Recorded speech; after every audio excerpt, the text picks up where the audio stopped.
All right, we are getting some international news at this point. Trump calls Zelensky a dictator as he hits back at the disinformation criticism. US President Donald Trump called Ukrainian leader Zelensky a dictator on Wednesday. Now, he said that he's a dictator without election, and Zelensky better move fast or he's not going to have a country left, is the statement that is in fact what Trump has in fact written on social platform. Now, what we are learning is that the Ukrainian leader whose 5th term expired last year, Trump is calling him a dictator, and he refuses to have elections. Very low in Ukrainian polls, and the only thing he was good at was playing Joe Biden like a fiddle. This is what Trump said in his post on X.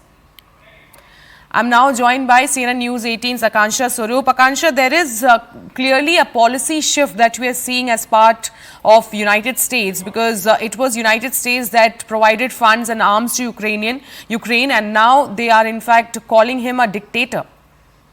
Absolutely, and I think this is not just a policy shift, it's a tectonic shift as far as the approach of US administration towards Ukraine and the war is concerned. Look at the sharp contrast between the Trump administration and the Biden administration. Now, US has spent $200 billion, which Donald Trump believes more, and Europe's money is guaranteed while the US will get nothing back. That is what Donald Trump's gone on to say in that post, in which called Volodymyr Zelensky a dictator. And remember, so far the narrative, so this is also an overturning of the entire narrative, where so far it was President Putin who was being labeled as the dictator, but now Donald Trump many critics of Donald Trump believe that he is echoing the language of Russia, of the Russian President Vladimir Putin, and refer to Zelensky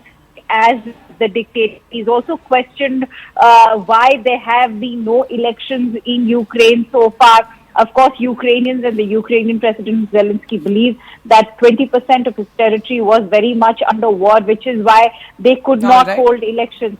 So a host of issues now pressurizing Ukraine to come to the negotiating table. We are seeing that there is pressure mounting on Ukraine. We have to see what is going to be their next move. With that, it's a wrap on this bulletin. More news and update on the other side. Stay tuned to CNN News 18.